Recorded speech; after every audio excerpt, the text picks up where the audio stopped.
All right, for the readings this week, the keywords were materiality and body, which we read about in the textbook, and the outside readings I reviewed were Bleach's The Materiality of Language and the Pedagogy of Exchange, Fleckenstein's Writing Bodies, and Cano's Code Switching.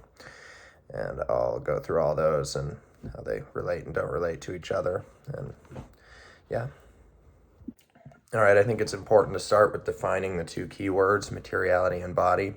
And I'm going to define them just the basic dictionary definitions so that we can see how rhetorically they change and how the authors of these outside readings in the textbook kind of see them as different as they relate to what we're studying. So the definition of body is the physical structure of a person or animal, and materiality is the quality of relevance and significance. All right, so we're going to start by discussing writing bodies, which is Fleckenstein's work. And I really wanted to pull a couple quotes from that originally. The best one to me was, "The body comes to us through multiple layers of cultural mediation," which I think is really important to consider because it applies the body as a rhetorical form, just like our perceptions and the way we write and the way we read and the way we take in information, as something that can be prone to subjectivity and fault. Fleckenstein also discusses writing from the body. She sees the body as an important form of information gathering, similar to the brain, and says that writing from the body is actually a very important form of rhetorical expression that shouldn't be ignored, that many people, at least traditionally, have been easy to reject. And now I'll work to connect those themes about body that I brought up from Fleckenstein that I think are really important to the materiality of language and the code switching and post-cultural discussions that are part of the other readings. So for materiality of language, Bleach's article, I think it's important to discuss kind of where they start going in this article. And it begins as more of an analysis of how we develop rhetorical capacity through childhood and how speech and learning and all that kind of stuff is implemented, and then how it affects us in our daily lives today as adults. And I think the best quote to kind of encapsulate the goal of the article is when it says that initial childhood speech is a permutation of adult speech. So it's learned, it's repeated, at least in their perspective. There's nothing innate about it. And that writing, as we grow older, we sometimes make writing seem separate from language, not alive. Language is an expression of situation and emotion and input both to the body and the mind. And Bleach's argument is that we often use writing as this platform to express these emotions, but see it as completely separate. And that view of materiality is actually pretty traditional compared to Fleckenstein's look at the body and the way the body interprets rhetorical information.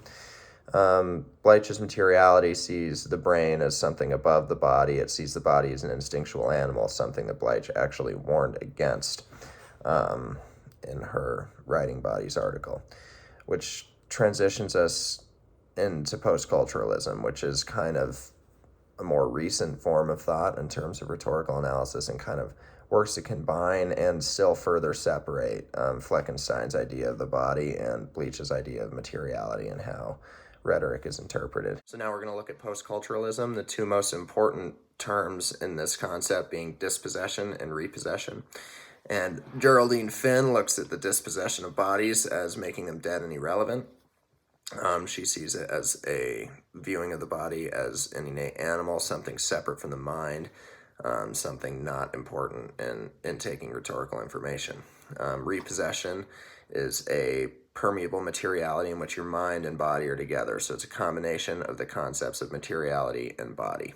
All right, that post-culturalist idea of dispossession and repossession of bodies leads us to code switching, which Webster defines as the practice of alternating between two or more languages or varieties of language in a conversation.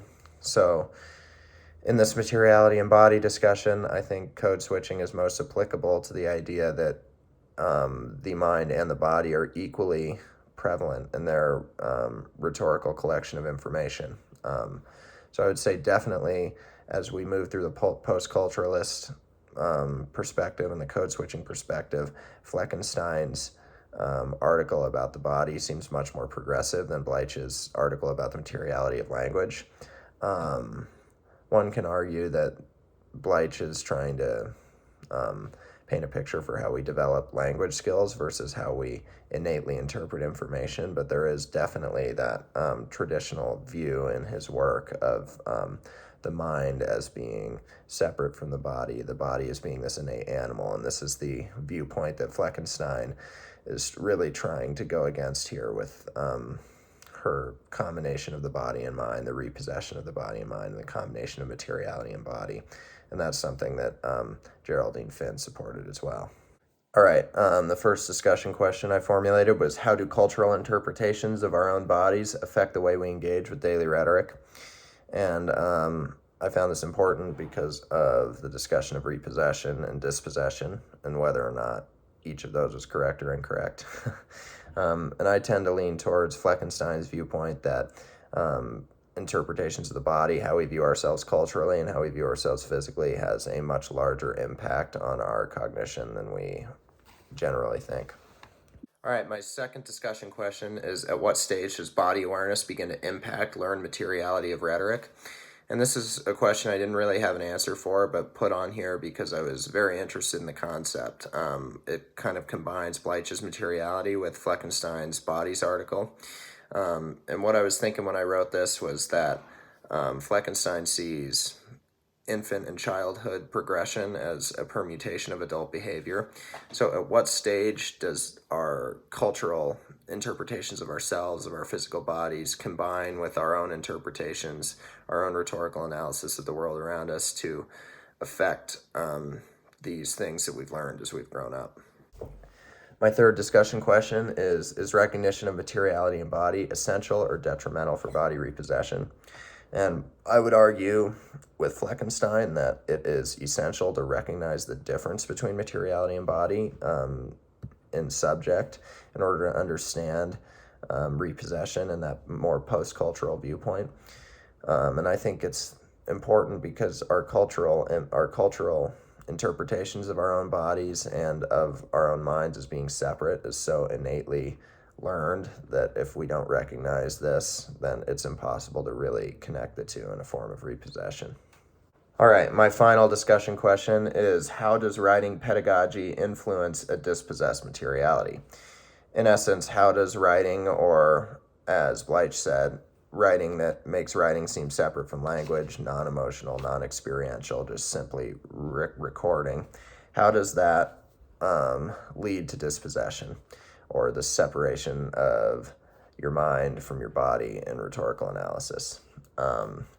And I think it does so by eliminating the importance of innate feeling and that innate experience, that gut feeling that you feel, the body interpretation, as well as emotional and mental interpretations.